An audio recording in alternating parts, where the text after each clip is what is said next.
y los intereses de Donald Trump pareciera en el fondo también estar concentrados en este asunto. Ramsés Pech, analista y asesor de la industria energética y en economía. Ramsés, como siempre, un gusto. Gracias por tu tiempo. Buena tarde. Buenas tardes, ¿cómo está Juan Pablo? Un saludo y gracias por la confianza. Háblanos sobre la importancia del estrecho de Hormuz y el trasfondo que quizás Donald Trump ve y los intereses que hay en Irán respecto al petróleo y al crudo. Este estrecho, como tú lo comentas, gran parte del petróleo crudo y del gas natural transita hacia los países asiáticos y a ciertas regiones. Y creo que el estrecho hemos observado en las últimas horas un ataque a una embarcación. Hemos visto ciertas declaraciones del ministro del Exterior de Irán que no van a atacar el estrecho de Hormuz, que van a dejar el libre tránsito. Pero la realidad es que hay mucha incertidumbre. Hoy el precio del barril posiblemente esté abriendo entre 8 y 10 dólares por arriba del cierre que tuvo el viernes, que se cerraron las ventas de los futuros del petróleo crudo. Y comentar lo siguiente, que creo que aquí lo más importante y destacado es que si ustedes se dan cuenta, los embates que se hacen de este tipo son comúnmente entre el sábado en la mañana o sábado o domingo en la madrugada. Y esto es para dar pie, sobre todo para poder tener negociaciones entre el sábado y el domingo, como vimos en la reunión urgente que tuvieron en la ONU y la reunión urgente también que tuvo la OPEP+, en donde aumentaron la producción en 260,000 barriles para poder controlar el precio del barril cuando se abran los mercados dentro de unas horas. Si tú me lo permites, Juan Pablo, yo creo que debemos de entender que este siglo XXI, estas no son guerras territoriales, son guerras energéticas, y esto dejarlo bien en claro. El presidente Trump inició esta estrategia en el año 2017 en su primer mandato. En el año 2017 él crea lo que llama la doctrina Energy Dominance, que era más básicamente tener el control del sector de hidrocarburos, tener el sector de colocar el precio del barril y sobre todo lo que hoy en día este 2025 está tratando de hacer, poder una hegemonía en el sector energético por parte de los Estados Unidos. Y creo que en este segundo mandato esta doctrina ya está teniendo efectos y es una doctrina ad hoc y sobre todo remarestizada en donde ya incluye las tierras raras, incluye los minerales críticos.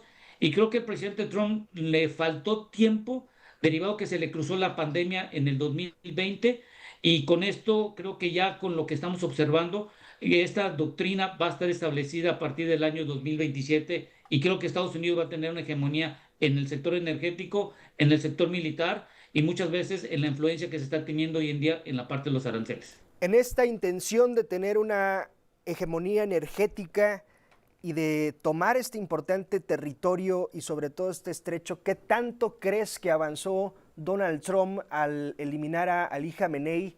Y me refiero en el sentido de que pues Venezuela, por ejemplo, sigue gobernado por el chavismo.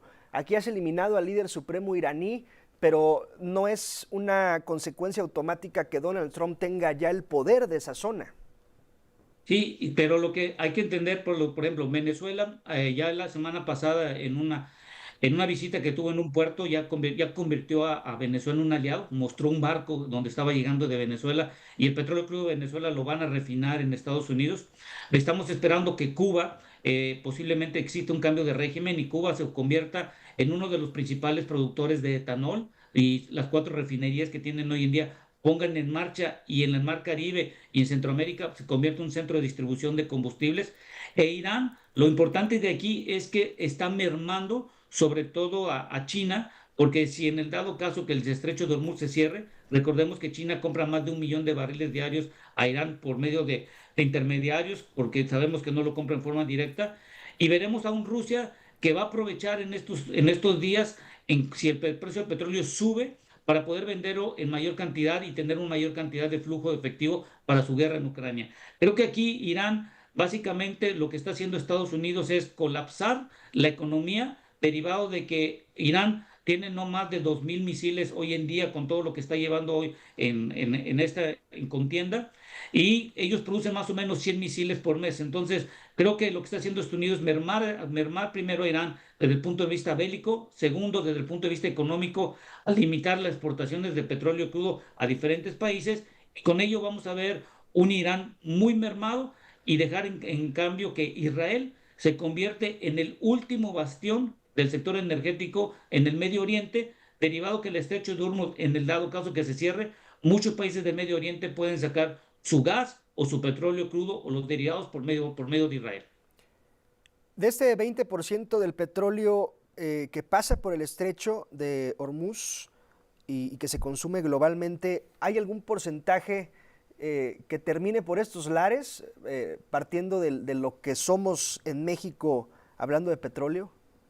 No, todo se mantiene en los mercados asiáticos, en el mercado indio. Recordemos que en China compra 1 millón de barriles Sí. diarios, compra el 11% de todo lo que necesita China en la parte de a Rusia.